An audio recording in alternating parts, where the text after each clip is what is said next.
This month in disc golf saw an Eagle departure announcement, along with even more player movement, Gannon trolls fans, endless speculation drama, big contracts, and an epic marketing strategy that fooled everyone, and so much more. It's Swiss cheese, and you guys already know the one with all the holes in his game. With me, of course, is Jefferson, and we are with the disc golf world. You are watching the first ever This Month in Disc Golf, where we hit on all things disc golf from the past month. The offseason and the new year kicked off as quickly as Brodie's pivot to sports card content. The community was abuzz with a rumored Eagle mistake departure release video that would later be verified a mere week later, when he finally did officially announce that he would be leaving Discmania.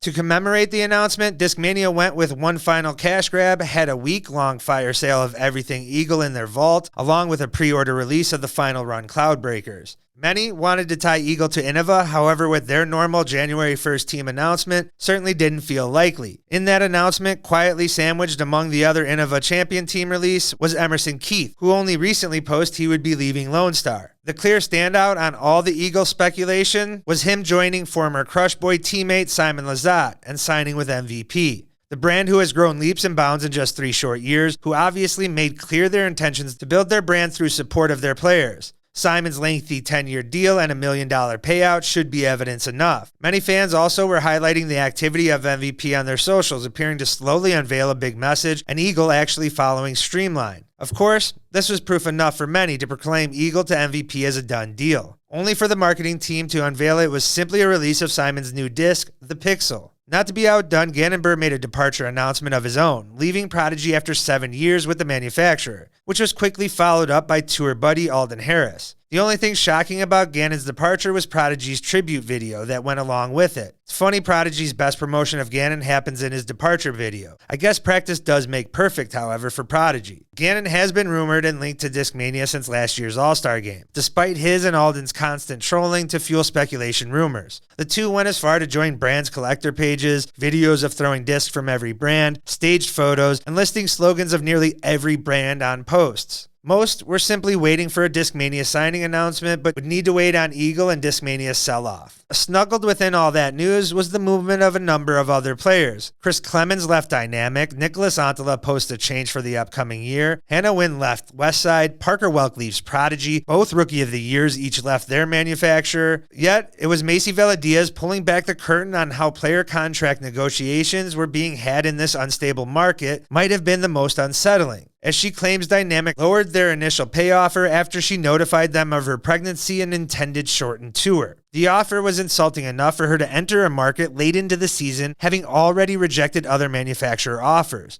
Thankfully, DGA was able to capitalize on an easy PR layup that Dynamic seemingly was unable to pull. The player movement also showcased the expansion of players rocking open bags. Lucky Lorenzen and Chandler Fry both joined the movement by signing with Infinite and Thought Space. After Discmania's Eagles garage sale wrapped, the dominoes of the offseason dropped quickly after. The day after, Discmania announced Gannon signing to a 3-year deal, which was quickly followed up with Alden also joining the team. A couple days later, MVP pulled the rug on the entire market and owns yet another offseason, turning a fake Pixel video release to instead use it to announce a 5-year deal with Eagle McMahon, set with his own disc release. Discraft finally releases its remaining team, re-signing the bulk of their squad, but did add Clemenade to the squad. Missy Gannon, co-captain, got a 2-year deal, while the team also locked in Corey Ellis, Aaron Gossage, Paige Pierce, and Valerie Mandahanu. Discraft's sister company, DGA, locked in a solid squad with Parker Welk, Tristan Tanner, Sullivan Tipton, Evan Scott, Eliezer Midling, and Jake Mond.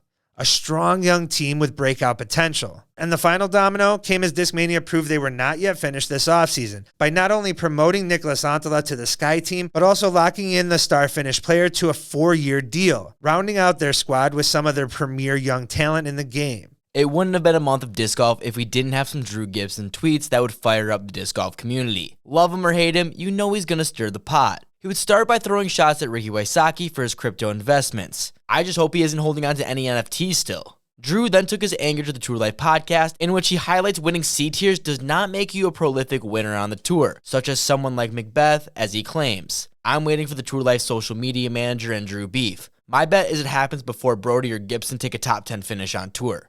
But don't worry, Drew's still riding with Brodie.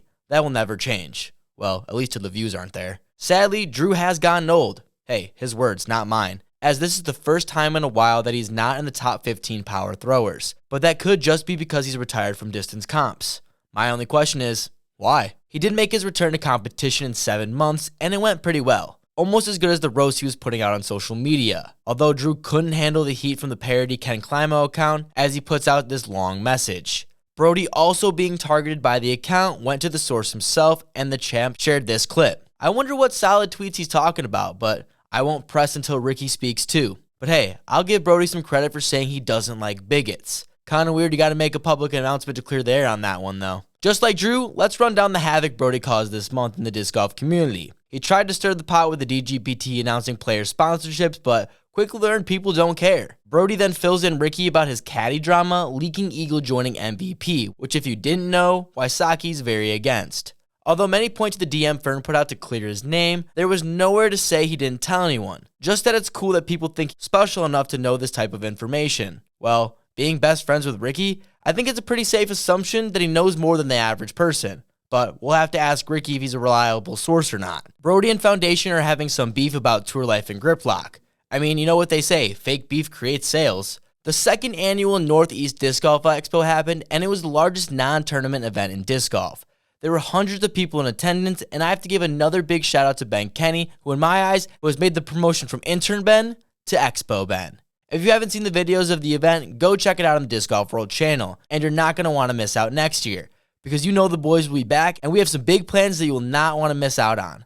Kind of like these social media quick hitters. Simon Lizotte gets his first round of the year going, even has a special announcement for all of you. Subscribe to Disc Golf World. Holland Hanley loses a staple blue zone, but found it while editing a video the next day. The power of content creation always seems to surprise people. James Proctor sporting the neon green shirt and tights while running a marathon. The only outfit that screams, I want more attention than Drew or Brodie. I'll let you pick which one. Stacey Rounsley said the women who didn't vote for Tatar for Player of the Year are just kidding themselves. Or some would say a joke. Sullivan Tipton gets fishing gear ready for the New Zealand tour. Guess he should have focused more on the disc as Corey Ellis took down the first event over there. Levi Stout did put up the highest rating from a New Zealand player, which was pretty cool. Now he just needs to get interviewed by our own correspondent, who also just got sponsored by another round. Shout out to the boy Ali. Cat Merch must have been bored out of her mind as she started making her own juice. Talking fruit, you perverts. Katrina Allen is working on some form changes to stop the old bad habits. Tina Discs, or Torqued Up Tina for those of you on OnlyFans, sent out her new mini stamps, and this special fan even got some panties. MVB had a bunch of new discs approved, my personal favorite being the lens cap. Innova also releasing another new disc that no one needs, this one called the Racer. Now you know for sure you won't be bagging one. Sarah Hokum shed light on FPO course design, hoping for improvements, and we can only hope for some FPO course designers having more input. The McSeese Olympus course memberships are available now for only $2,500. Discraft had some rebranding of the Raptor after some were noticing it was a bit too close to another Raptor logo. Cole Redolin is starting to play the ukulele. All I have to ask is why? Eric Hansen, the weather guy, gets around a negative 17 degrees. Paul Krantz selling 95% of his Discmania. Sounds like a bridge was burned or needs some more money for them Fortnite skins. Alden Harris narrowed down his touring vehicles to these 4 options. Pound Disc Golf Bag throws some shots at other bag companies out there. Caroline Henderson is nowhere to be found on Team Prodigy. Looks like they're going back to the strategy of FPO.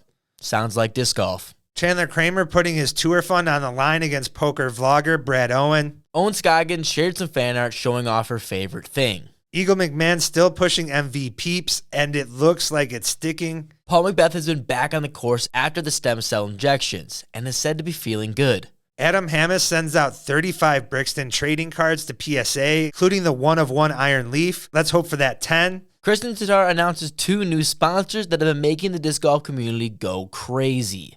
And guys, that wraps up your first ever month in disc golf. If you stayed this long and you aren't subscribed, make sure to do so. While you're at it, like, comment, and share.